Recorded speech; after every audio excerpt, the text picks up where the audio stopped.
qui nous emmène à Amsterdam pour découvrir une très belle et très grande exposition de portraits, mais pas tout à fait comme les portraits qu'on a l'habitude de voir habituellement. Très belle, très grande, exceptionnelle. Je vous emmène effectivement au Rijksmuseum. C'est le plus grand musée des Pays-Bas, tout simplement. Et je vous propose une plongée dans l'univers des monarchies, des aristocraties, dans l'univers des grands bourgeois, de la beauté qui est célébrée, dans la quintessence du chic, comme dirait Henri-Jean Servat.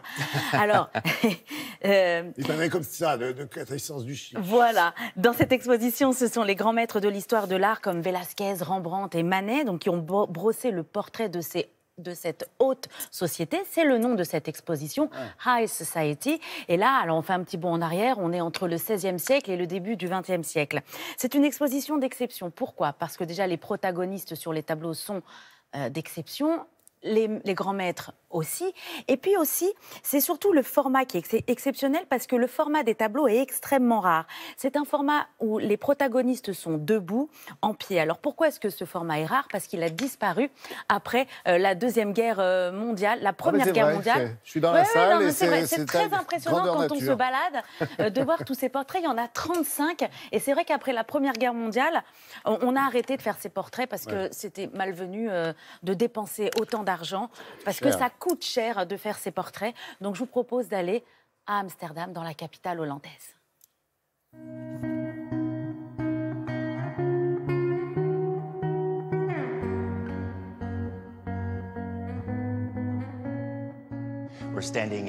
Nous nous trouvons au centre de l'exposition High Society. C'est dans cette pièce que nous présentons les deux pièces maîtresses. Deux peintures de Rembrandt représentant un couple de l'aristocratie hollandaise. En 1878, la famille de Rothschild fit l'acquisition de ces deux œuvres, un trésor que la famille conservera jusqu'en 2016. C'est ici, dans notre musée, que les tableaux ont été restaurés.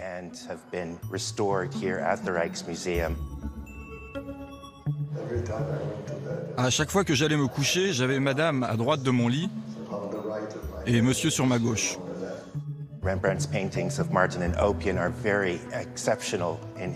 Ces deux tableaux sont exceptionnels car ce sont les seuls portraits grandeur nature que Rembrandt n'ait jamais peints.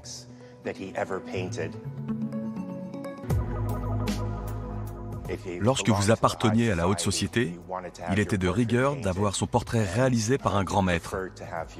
Et l'idéal était un portrait en pied.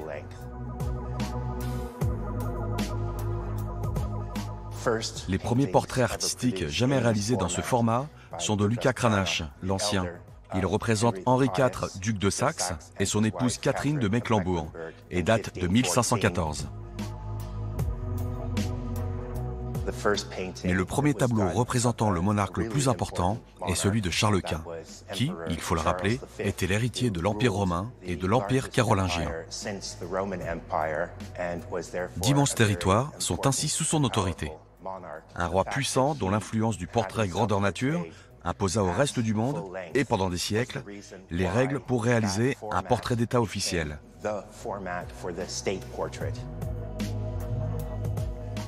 L'artiste néerlandais Antoine van Dyck fut au XVIIe siècle le peintre le plus prolifique de son époque en matière de portrait grandeur nature. On en compte 107 signés de sa main.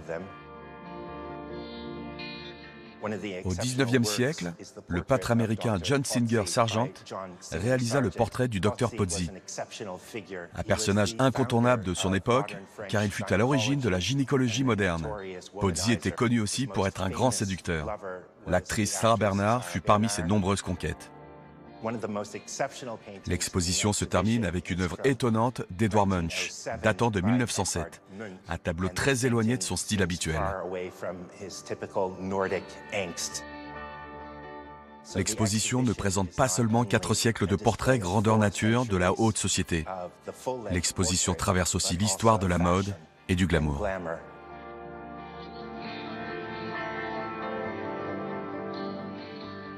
Myriam, anecdote sur ce dernier portrait là? Oui, c'est un portrait de Luisa Casati qui a été peinte par Boldoni. Il y a 200 portraits d'elle qui existent. Et à l'époque, 200 portraits, même Man Ray l'a photographiée. À l'époque, elle était très connue pour ses soirées alcoolisées avec beaucoup de drogue, etc. Elle a dépensé toute la fortune de son père. Elle a fini sa vie dans un tout petit studio à Londres.